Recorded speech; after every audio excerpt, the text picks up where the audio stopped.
Good. Andrew, good. Guys in the back, we all good? Good morning, everybody, and what a great game on Saturday night. The environment was unbelievable. The weather was good. It's a little cold, but it was. We've had great weather throughout the year. Our crowd was amazing. The student body continues to be the best in the country at what they do. I thought they made a difference in the game at the end. That's why when we got the overtime in our end zone, it's very, very difficult for Duke to hear. And after the game was just absolutely crazy. That's what you want for your environment and your fans. You want them to have fun, you want them to enjoy it, and just see an absolutely unbelievable game. I give credit to Duke. They came in a tough environment. They kept fighting.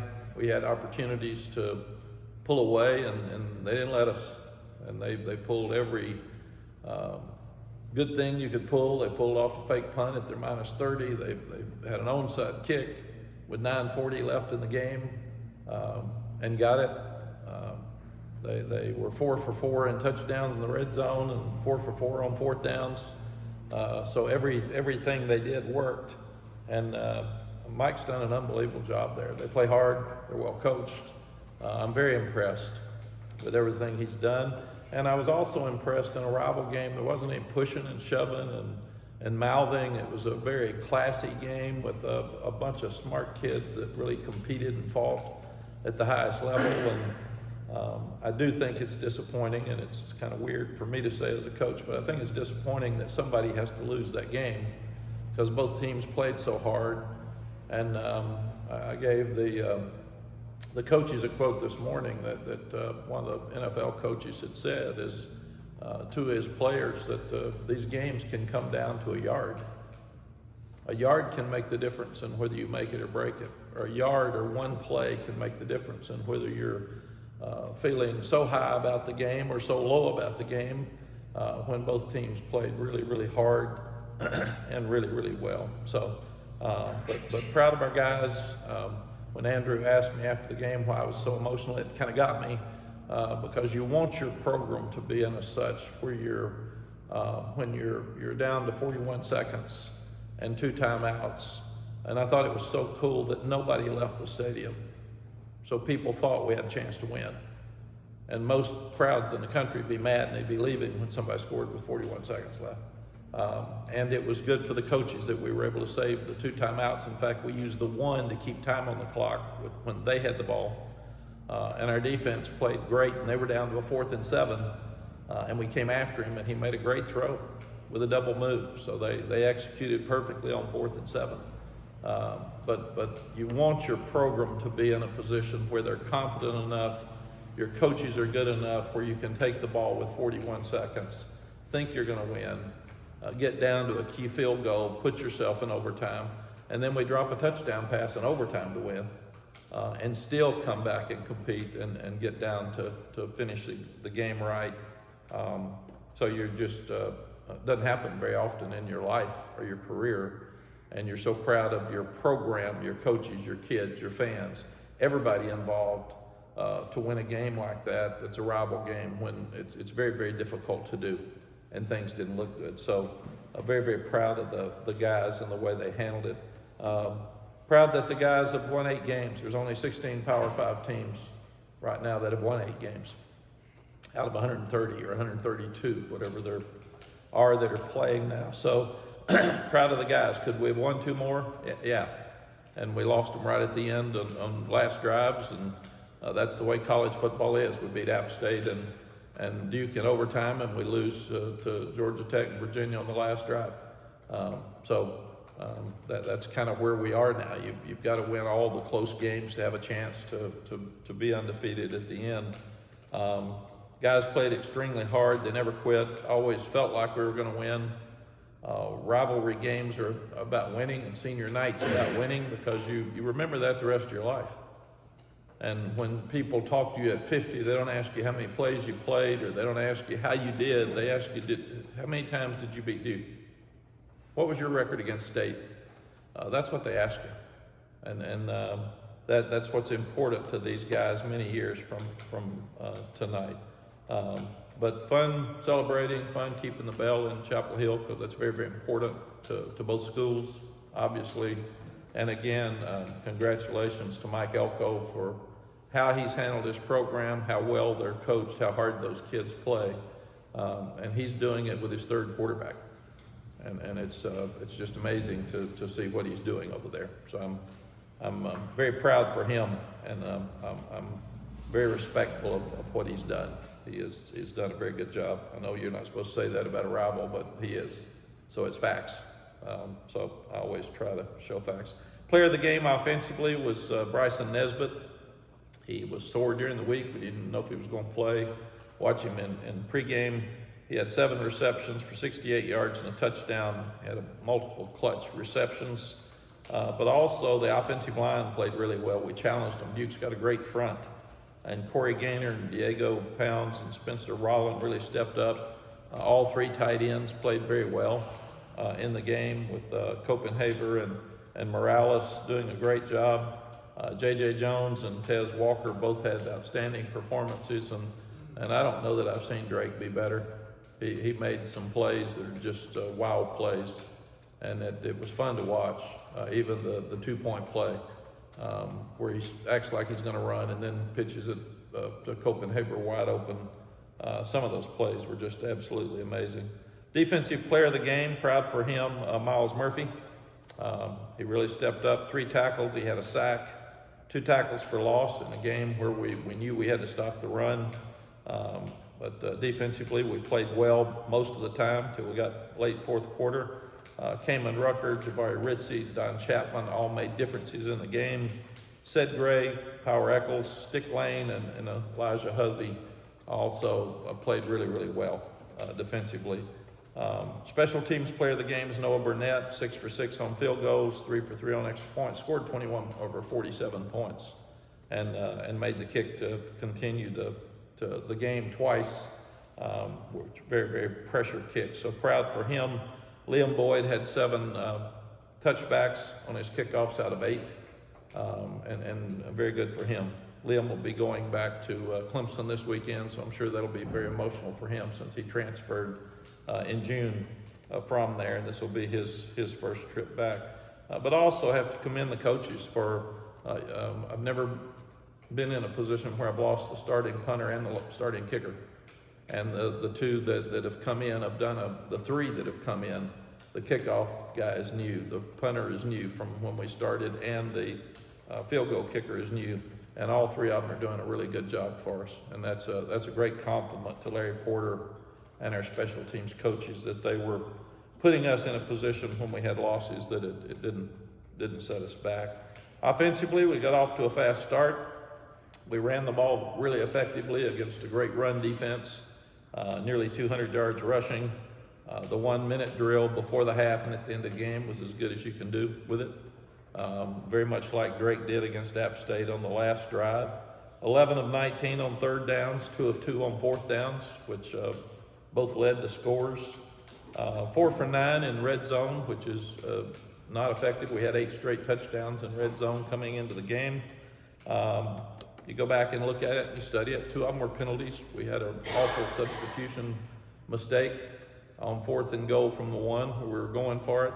And then we had a holding penalty in another one, which would have given you an opportunity to have 6 for 9. And then we had 2 first down plays that weren't good. They were outside plays, screens, and we didn't block well, and Duke played them better than we did. So we'll go back and look closely at why we didn't score more points in the red zone, because that could have separated us from the game, because we were down there so many times and we didn't do it. Defensively, played really well for 3 quarters. We gave up 83 yards rushing the first 3 quarters and only had 142 yards. And then like Georgia Tech, like Virginia, we didn't play good in the 4th quarter. So we've really got to figure out why. And are we not substituting enough? Are we tired? I don't know. But defensively, we're just not finishing the games like we should have. And we knew Duke was going to come in and run the football. And we knew that we had to let a freshman quarterback be the one to, if they were going to beat us, he had to do it. And he threw the ball well, but we stopped the run for the large majority of the game. We gave up a couple of long ones and can't do that. But we held them to 5 of 15 on 3rd downs. which was great, but they were 4 of 4 on fourth downs and 4 touchdowns and 4 trips to the red zone. So those are things that we've got to do better, because their scoring in the red zone and our kicking field goals in the red zone is what kept the game close. Like we said, special teams, we talked about Liam and Noah. We dropped a fair catch at the 1 yard line. When you drop a fair catch ball in the kickoff return, like Michael Carter did 3 years ago at Boston College, that's where it is. I don't like the rule, but it's a dead ball right there. I think the rule should be either if you drop it, it's live, or after you call fair catch, it's a dead ball. Because it's kind of dangerous when kids aren't really sure what's going on. But anyway, we turn the ball over to the one, we throw an interception the next play, and let them get excited and let them get a cheap one, which you can't do. We said they faked the punt and made it. We missed a tackle. We were screaming fake punt, and we had it covered and just missed a tackle, which you can't do. But we had another guy that should have helped out more. And we told the guys again, like South Carolina, be ready for the onside kick. This is a great chance for them to get it. They weren't stopping us, and they executed it better than we did. So once again, like South Carolina, I told Coach Porter, if we think there's a high probability they're going to onside, we ought to move them all up and just put the onside team out there, and then fair catch it if they kick it deep. And it's something that we should have done better. But they were on high alert, and we just didn't execute in either case. Clemson's one of the premier programs in the country. They've recruited well every year. They've got great players. They've got great coaches. Dabo's home record is 96-9 at Clemson, which I'd take here. I think that's pretty good. But they're playing so much better the last 2 weeks, and their whole problem was they were turning the ball over, and they quit turning it over. So they're forcing turnovers now instead of turning the ball over, and they're playing with a lot more confidence. You can tell the beating Notre Dame at home and beating Georgia Tech like they did, and it was a lot worse than the score because they were way out there, and I got to see part of that game because of our night game. But they totally dominated Georgia Tech in a game where we lost on the road. So it'll be a fun environment, but a tough environment. Dabo is one of the best coaches to ever do it. He's a Hall of Famer, just waiting till he gets out to get in. We just played him in the championship game, so we're very familiar with him. Cade came in at quarterback the first time he'd ever come off the bench and played. Had an unbelievable game against us. So we had a very emotional game on Saturday night with a rival. We got a very emotional game coming up at Death Valley this weekend, and then we'll have another emotional game over at Raleigh next weekend. So our guys have to step up and be tough and be very confident to get through this stretch at the end of the year. Questions? Mack, you mentioned the fourth quarter defensively. What do you think has been the factor? I have to think we're getting tired. Chip, that's the only thing. I ask our coaches every week to look at it, and we don't substitute at linebacker. And we have to. We just got to start substituting more to get power and set off the field some, I think. They've got to be worn out to play as many snaps as they've played in this time of the year. And we say we're going to do it, and we haven't done it. So that's something that we've got to look at. We're rotating up front. You know, we lost Jacoby Cowan, so that hurt us some. But we can still rotate inside. We're rotating some at safety, but we missed too many tackles at safety. We lost our edge twice at corner and safety. So we've got to do a better job tackling in our secondary. And that gave up the 2 touchdowns where a safety didn't get to the edge and turn the ball back in, and a corner right before the safety did the same thing exactly. So that's coaching. We've got to do a better job coaching our secondary to come up and contain and turn everything up inside. But I have to think it's a little bit of fatigue because we're staying. They had the ball a lot more than we did time of possession, but we had more plays. So I can't. And Georgia Tech, we dominated the third quarter offensively. They were only out there 2 series, and then looked really tired the fourth quarter. So I don't know. We're struggling with it a little bit to try to figure it out. When you say that maybe you should set and power out a little bit sooner, is there a little bit of a drop off in their performance in the fourth quarter? Has that been something that's been consistent in these recent games? I mean, it's just so big a drop off with our defense in general. And Power and Said play hard. They're both players of the game. I mean, but you just think that Amari Campbell's got to play more earlier and give Power some rest.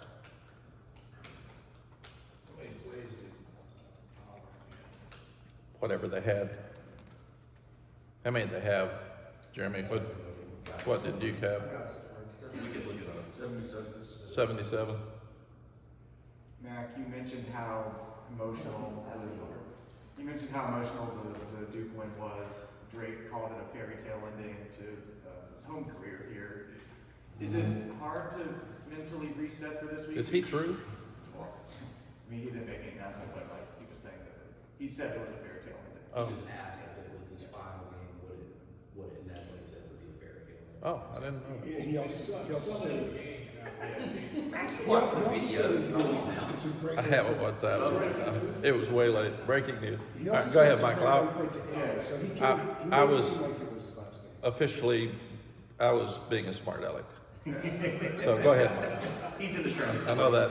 All that is to say is it hard to mentally reset because like the season isn't over. You still have 2 more road games left, but you know it was the end of the home season last week. I think if we were playing a game that people wouldn't be excited about, it would be hard to reset. We've got 3 games here that'll be as important as we've ever had at this school. So they got to get ready to play. And they're physical games. We're banged up. We get through at midnight. Nobody gets any sleep, and nobody cares. You got to go back to work. So that's just it. So we will tell them, like everything else, this one's gone after today. You can enjoy it till lunch, and then after you talk about it today, on to Clemson. That was well played, by the way. That was what? That was well played, by the way. Thank you. Everybody I focuses thought it was pretty cool too. Yeah, I really did. Everybody focuses on stats with quarterbacks, but there's an edge, obviously, that Drake takes on the field all the time. Have you ever seen any football player play with the kind of football edge that he takes on the field at all times? I've had a lot of great players, so it'd be hard to say But that for a these quarterback others. to match, But like the linebacker kind of edge, it seems like he brings yeah, that well, Joe football edge. he does. Sam did the same. Sam was tough as nails. I mean, we ran him way too much, in my opinion, of his last year here, and now he's one of the best passers in the NFL already. But just to Drake, I think it's the way he was raised with a competitive spirit that he's got. He loves to play. He loves to practice. And it's just, and he's really hard on himself for every little thing that he does wrong. If he missed Tez because he's a little underthrown and he's just scored 3 touchdowns, he comes over and says, "God, I can't believe I threw that short." And I love the way he improvises. Some people have compared him to Mahomes when he pitches the ball out to Hampton coming down our sideline, and the throw he made on 4th down to J.J. Jones was unbelievable with people hanging on him. The first throw he makes to Bryson Nesbitt with people hanging on him, and Nesbitt wasn't ready yet, so he's waiting till he comes open and then gives him one of these.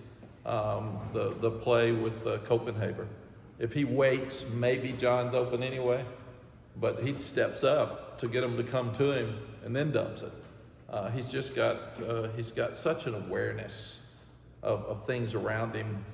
And I think a lot of that credit should go to his dad. His dad was a great player, but raised him as a quarterback and had him in every camp and coached him as a young player. And that family, they compete at ping pong and golf and every little thing they do, and that's just who he is.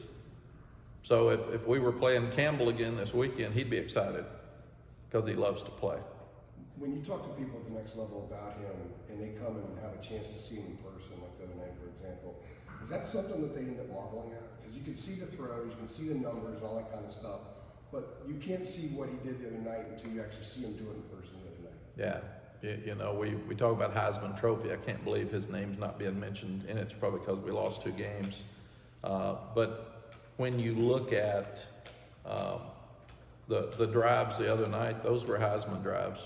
That's what you have to have clear-cut things that separate you as a quarterback from others, and he's that guy. I mean, we will, we're seeing things that we saw with Sam we thought we'd never see again. And then we're seeing things with Drake that we thought we'd never see again. And we got to have that next guy to step up and do this. But I was just amazed at some of the plays he made the other night. The pitch with the left hand at Pittsburgh. I mean, where does that stuff come from? And you don't see that in practice because you're not hitting him. And then he dove Saturday. I think he did that just to make me mad because he hadn't done it since last year. And when he did his dive over down at the end zone. He said the DBs were small, so I don't know if he had planned it. Yeah. He said they had short DBs. Yeah. I mean, it explains he was thinking about it. Yeah. You know what I'm saying? Yeah. He said he was telling guys before the game that they got short Phil or corners. Herbert. I feel elite tonight. Philip Herbert. Well, he didn't make it all the way over. Let's just put it that. They weren't that short. But that's sort of what I'm asking. Like, he's just got a different wire. He is.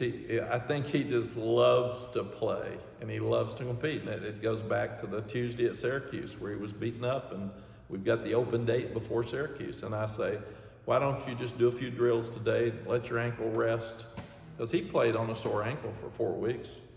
At Virginia, he could barely even walk in practice and you don't even know it.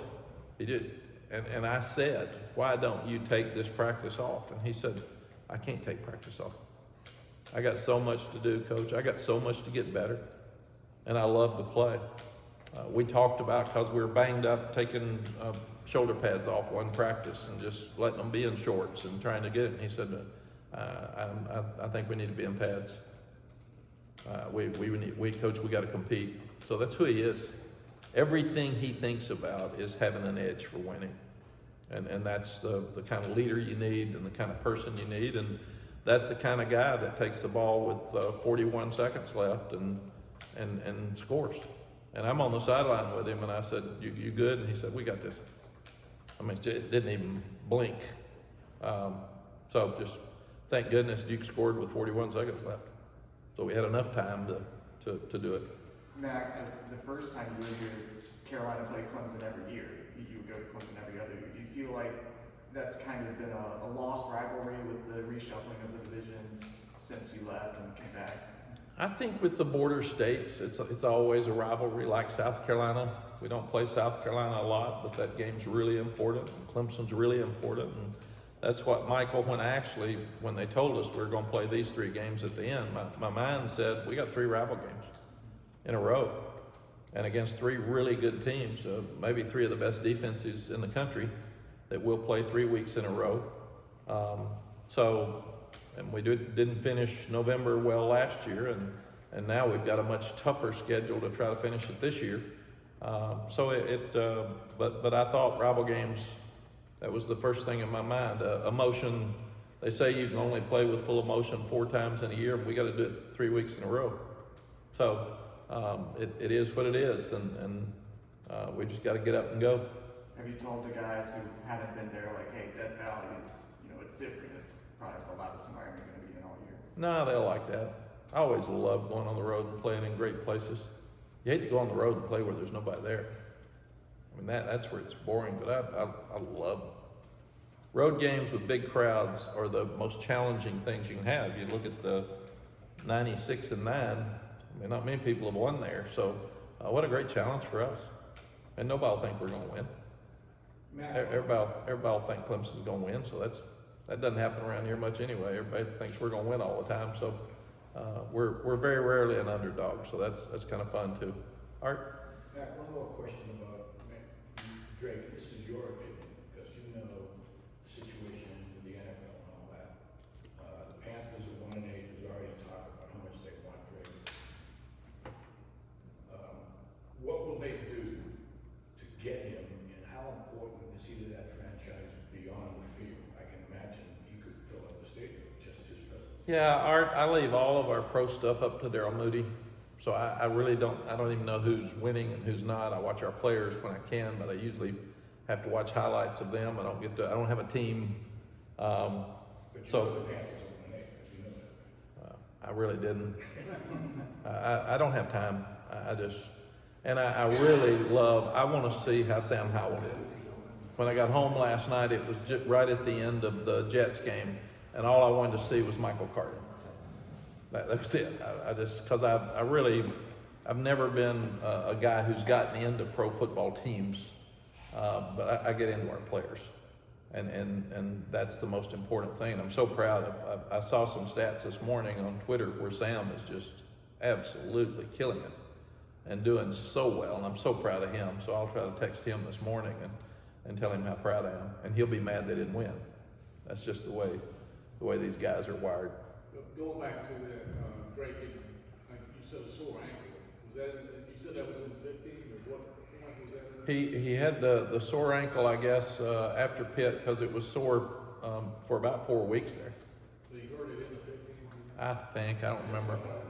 Yeah, And how, it was pretty severe or something like that? yeah. I mean, You felt like he might not be able to play it? we never thought he wouldn't play, but he had trouble pushing off and throwing.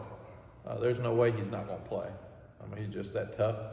But I think one of the things that I meant, Chip, through all this is when all this we're talking about with him, he is tough as nails.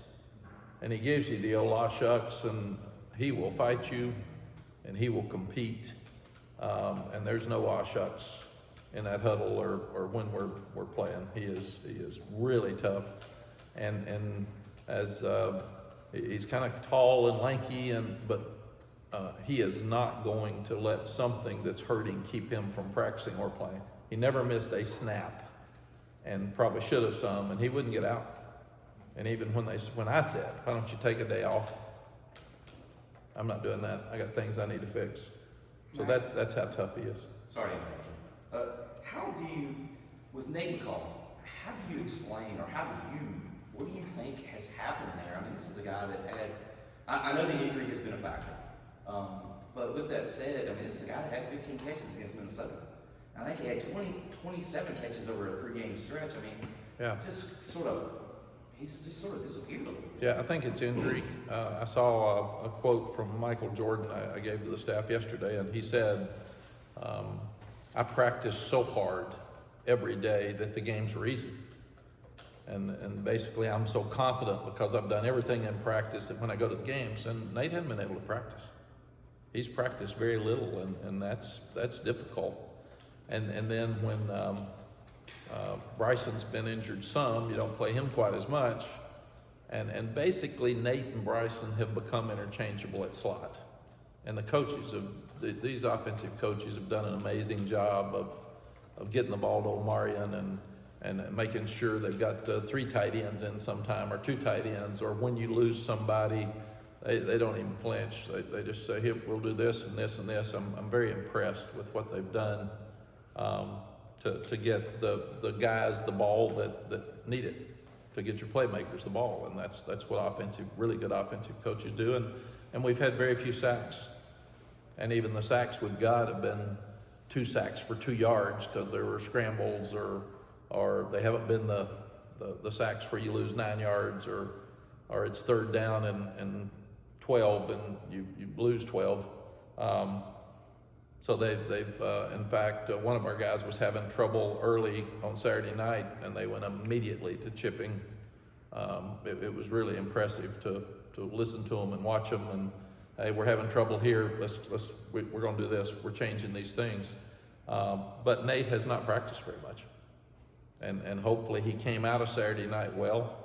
With a drop, he'll beat himself up. So he's got to get his confidence back. And That's exactly what I was going to say. I didn't know if there's a confidence issue there too. Yeah. Injury's a factor, but well, when you don't practice, you're not as confident.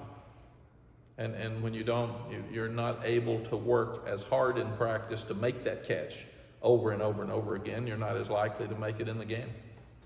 And it was a harder catch. I mean, it wasn't easy. right. It was a hard throw out here. So, yeah. So but he's really a good player. I'm sad for him that he's been hurt on and off, and it hadn't been as wonderful an experience and as easy. It's weird that he and Tez were both 2 guys coming in that we felt like would be able to stay healthy and have fun and have a great year, and both of them have had their ups and downs. Tez has obviously been the NCAA issue, and then the Georgia Tech hit, but Nate's just been hurt. From a special teams standpoint, I know there's obviously been injuries over there, but I guess what's kind of needed to tighten up some of the mistakes. I mean, obviously there was the onside kick and a few punts have been blocked.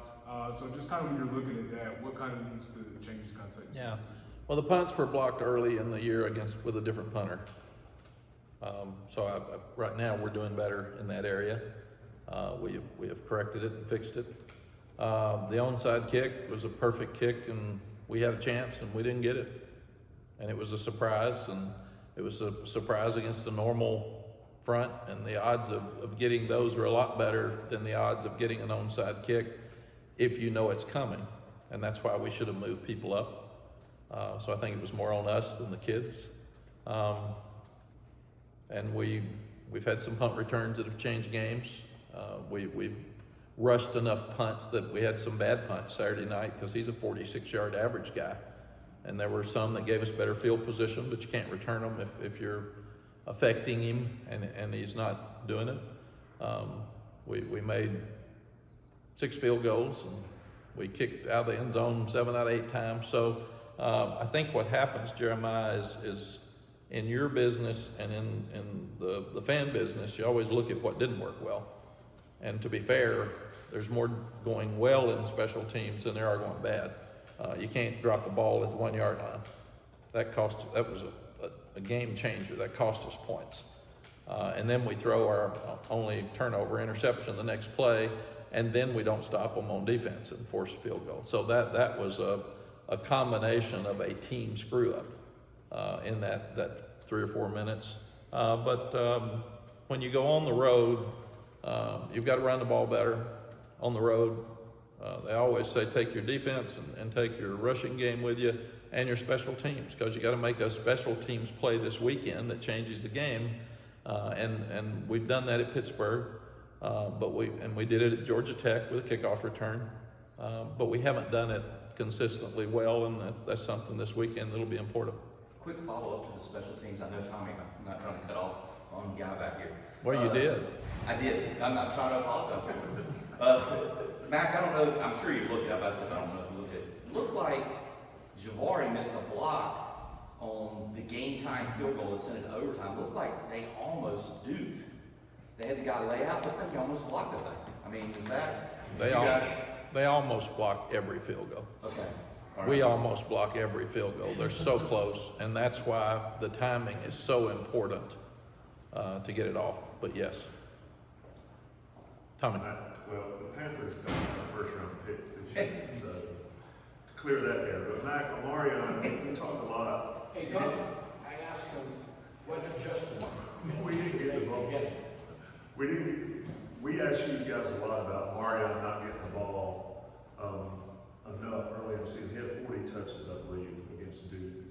Just his evolution, not only as a runner, but as a pass catcher and pass pro. I mean, have you seen somebody advance as much as he has, week to week, year to year, as he's done?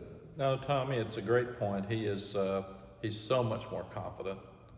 And in high school, great backs do not pass protect because they've always got the ball. So that's a lost art. Usually when they come in, the first thing you have to do is teach them to pass protect because they ran it all the time or they caught it all the time. And he is doing such a good job. Saturday night, he had a couple of great blocks to give Drake time, and Duke blitzes a lot. So, and Clemson will come after us, and State's going to come after us. And that last year, we didn't do a very good job when they came after us in November. But he's confident, he's patient. I'll get mad sometime when they hit him at the line of scrimmage, and I'll look up and it's 2nd and 4. I mean, I'm saying, come on, man, and yep, 2nd and 4. But he's powerful. The kids love him. They believe in him. Drake was talking about the other night after the game how he just snatches the ball so easily as a catcher too. But he's become one of the premier backs in the country. Is it hard not to compare him to Javonte sometimes when you see the plays that he makes? Yeah, Javonte's thicker, and this guy is real fast. So I think that's the other thing. You look up, and he can go 18 yards before you even catch a break. Or the steal the run at Georgia Tech was one of the best runs I've ever seen. We don't block anybody, and there's about 8 of them tackling him, and I look up and he's in the end zone. So he's very tough, but he's very confident, and he's talking a little bit more. He'll speak to me now. I say, Omarion, great job. He'll say thanks. I was gonna ask about, Mack, I was gonna ask about Dylan Burnett again, just, missing that big kick against State last year, could have crushed a lot of players. Just the fact that he came back and he wasn't starting, but he hung in there, and then to line up the other night with the game on the line, make that kick. Yeah, you got millions of people, Chip, watching, and here I am on the sideline, and I'm telling all the guys, strain, this is important, don't let them get close. And I see him, and he's back there walking around by himself. And I remember when we had a winning field goal in the Rose Bowl. And it was Michigan, it was 6 seconds left, 3 seconds left or something. And our kicker was standing back by himself, and I went over, and I put my arm around him, and I said, how lucky are you? You're gonna be able to get any date in the state of Texas after you kick this field goal through. And I saw Noah standing back there by himself the other night. I thought, nah, I'm gonna leave him alone, because he was so focused and he was working on it, man, and all this. And I thought, I may be a distraction if I go back there. But you just think he has 50,000 watching in person, the importance of both of those kicks, really. And then our thought of a negative kick in our mind at one point that was that important last year in the same situation exactly, and he didn't even blink. And he talks about as much as Omarion. I mean, we were proud of him yesterday and asked him to stand up, and he just smiles and says thank you. Mack, you talked about it earlier, how you think Clemson's playing a lot differently, just in terms of not turning the ball over. Do you feel like you guys are catching them when they're playing their best this year? It seems like it's a much different team than it was. Absolutely, 100%. They're old Clemson again. They're playing like a playoff team. I mean, they're protecting the ball. They're running the ball so well. Cade threw the ball really well the other night. I mean, they dominated a Georgia Tech team that beat us. So I sat there and watched it and said, uh-oh, boys are back. They woke up. On Noah, like, what was your message to him? Because, I mean, you guys recruited over him in the court. And, I mean, he realized that. We talked to him a little bit about it. Like, did you have a message for him to, like, I don't know, try to keep him in there? You know what I'm saying? Like, when you're bringing Cody in? Yeah. We really didn't a lot. It was just that we're bringing in what we felt like was one of the best in the country. So compete. And they competed every day. Every day we watch the number of kicks they have and who makes it and who doesn't. It's an easy evaluation. Yeah. So I think that's where it's easier, Adam, than a lot of different positions, because you can say, here are the stats. So your numbers need to be better than his before you kick.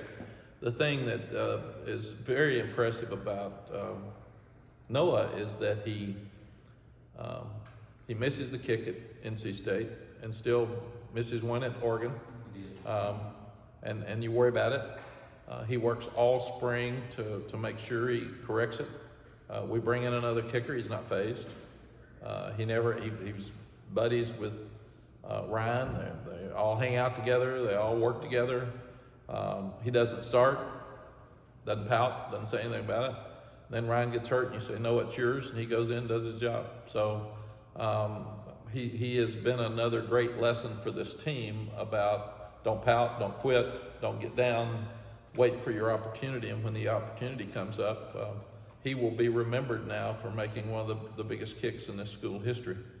And for his attitude and for his confidence to hang in there and come back, and we're always trying to teach life's lessons, and he's something we can learn from. He's 18, he's 18 for 19, and he's 6 for 6 from 40 to 49 this year. So does that tweak a little bit of maybe how you approach third downs when you're in range for him? It really, I know that you rely yeah. on analytics, but when you've got a guy that's almost automatic to at least get points, does that change things? It really doesn't. What it does, if it's even in my mind about whether we should go for it or not, then we're more likely to kick. because we think we're gonna make it. Where last year, I sat there and I said on 4th and 3 against State, I wasn't sure. I was sure the other night. I mean, when we get the substitution penalty, we're kicking. It's 100%. We're not discussing it. We're not talking about it because those are points. So probably to answer your question, Adam or Andrew, yes, is that we are more confident when we're kicking. Do we lean more toward kicking? We're still going to try to score. The disappointing thing, we're in the red zone 9 times. I mean, that game is it's a much different game if we just score touchdowns. So, and give them some credit for that, but we didn't do as well down there, and we need to fix that as well. His longest year is 48. What is his range? I think about that. You know, we usually think if we get to the 30-yard line, we're good. We can kick, and then anything past that, the percentages drop off, but he's done really well. Mack, looking at K specifically, he hasn't had, the best season up until now. He 4 touchdowns against Georgia Tech, but the team saw him basically at his best last year. Do you think that's going to impact how they play Clemson this year? Absolutely. He played his best game against us. Off the bench. I mean, nobody talked about him. Nobody knew anything. We stop him 2-3 times in a row, and they put him in, and he goes crazy. So Clemson is like we were at Texas. They get everybody's attention, and everybody plays them as hard as anybody in the country because they are who they are. You can't put up the number of 96-9. It's hard to even say it without looking at it every time, and think that they've won 100 games at home and lost 9.